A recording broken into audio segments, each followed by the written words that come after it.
guest tonight is now in his 11th season as the resident impressionist on Saturday Night Live. Please welcome Darrell Hammond. Thanks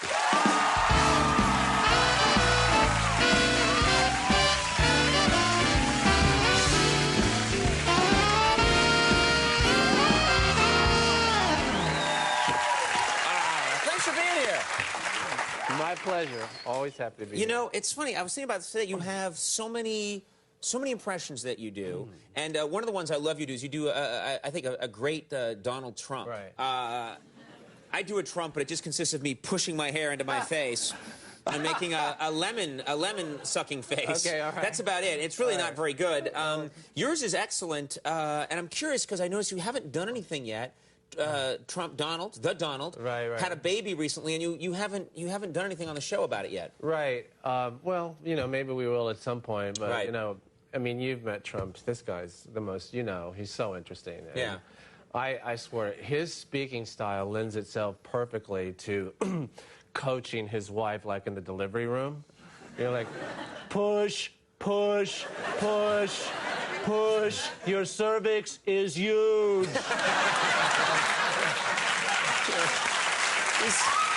He gets results, this man. Yeah. He knows how to get things done. I've met the guy 1,000 times. He's Yes. been here. What was your impression of him when you worked? Because you've worked with him on Saturday Night Live, and you've met him. Well, I like him a lot. I think he's one of these guys that's utterly himself. But since I started playing him on television, you know, people are coming up to me in the street all the time going, "You're fired, man. Hey. Yeah. Right. You're fired, dude." Right. They're doing that to the guy who plays him. That's so weird. Yeah, you're fired, man. So I finally meet Mr. Trump, and I said, you know, Mr. Trump, now that I play you on television, people are coming up to me all the street time going, "You're fired, man. You're fired." He looks at me and goes, "That's the stupidest I ever heard." He told me to say that. Yeah. I should also mention, he's a foul, foul man. Mouth like a sailor. Sorry. Now, I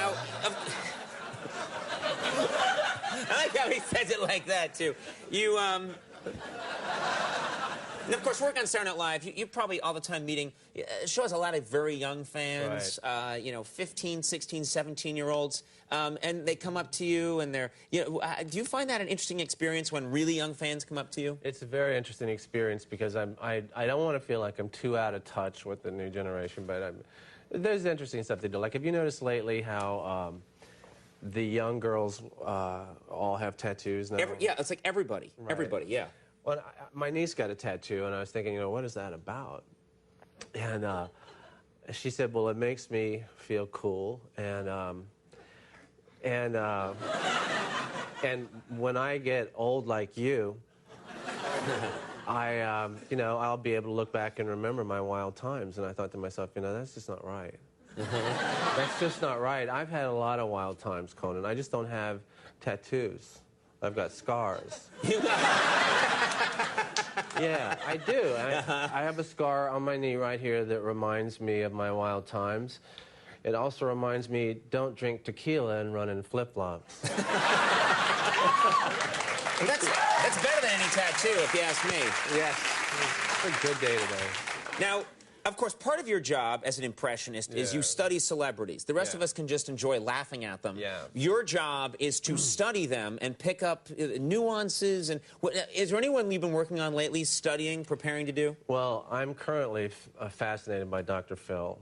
I love this. I swear to God, I don't know. I watch this He's guy. a fascinating man. He really is. But the thing about him is, you know how he does those Southern sayings? What's frustrating to me is sometimes the guest is so stupid that he can't come up with a Southern saying to fit them. Because they're too stupid. They're just too stupid. Like, you know, like, Dr. Phil, my wife is cheating on me. Well, down in Texas, we have a saying, a bird in the hand is worth... But she cheated on me more than one time.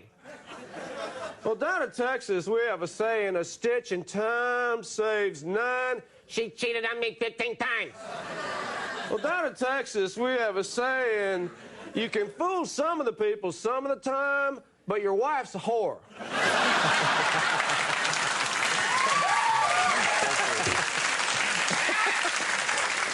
Big old whore. I love that old saying. Thank you very much.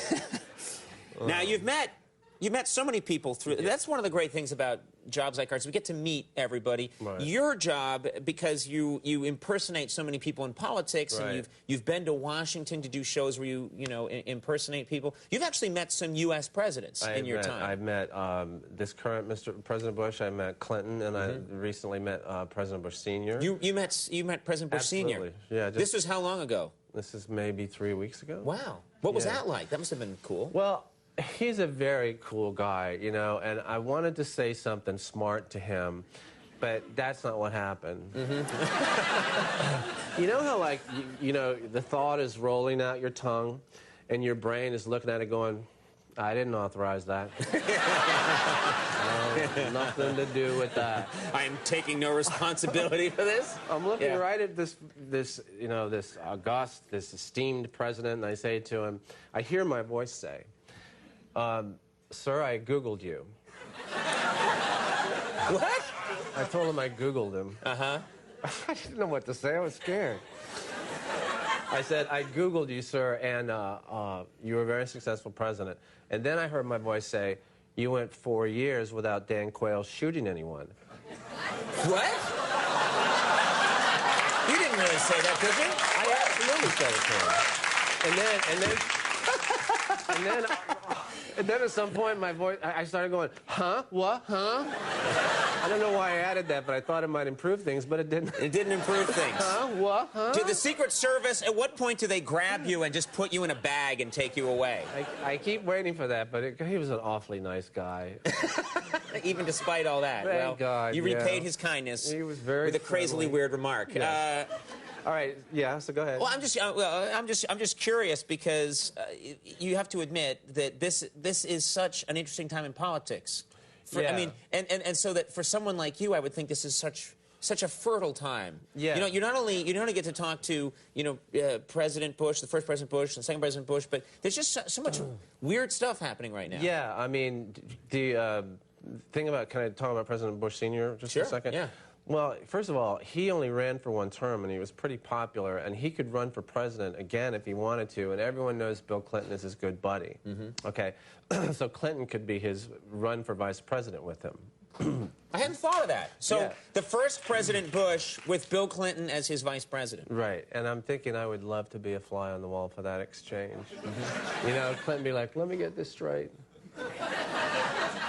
You want me to be your vice presidential running mate. That would really piss off Hillary. I'll do it.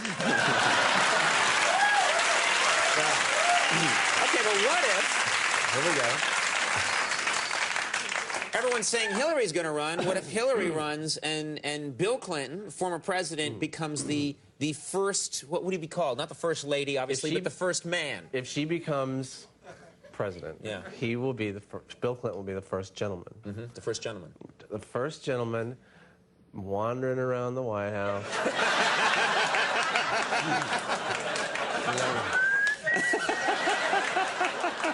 This time around, nothing but time on his hands.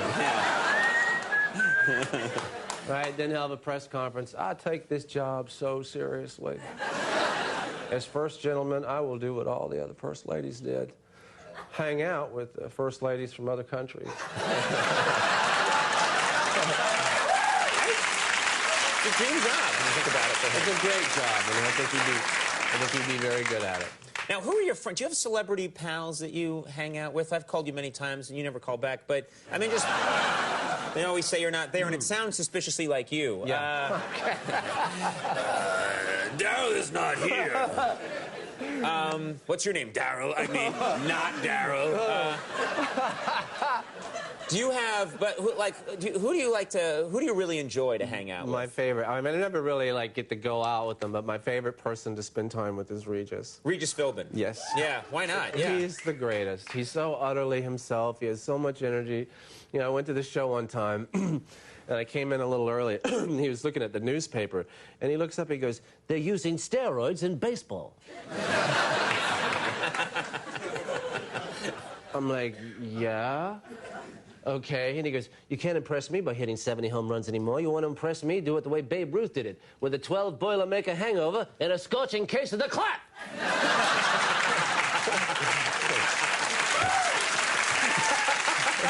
Isn't that what baseball's supposed to be about? Apparently so, Mr. Tony O'Brien. He is always like himself. He's one of those guys that is not an act. That's him. Wake him up at 3 in the morning, and he's like, how's it going? You know, that's just him. Yes. I've seen him on airplanes. I've seen him. I once was walking out of a movie theater, and he like jumped up right in front of me and went, wasn't that picture Crackerjack? You know? Wasn't it Crackerjack? He was like, wasn't it Crackerjack? Wasn't that something? They got the bang, bang, bang. And I was like, settle down, Regis. I'm always wanting to inject him right here with like a sedative, you know? Sleep, Regis, sleep. Rock-a-bye, Regis. All right, well. It was a Crackerjack. We should both call him up tonight. I don't have his number, but I know you do. So we should both call him up tonight on different lines and do Regis at him. Okay. Make him insane. All right. Well, Darrell, I want to mention this. Darrell's new film, Kiss Me Again, is now playing at the Tribeca Film Festival. Yes. And next week, and this is going to be a great show, Tom Hanks is hosting Saturday Night Live with musical guest Red Hot Chili Peppers. There is no better guest than Tom Hanks. For Saturday Night Live, always hilarious. Darrell Hammond, fantastic. Yeah, that was amazing.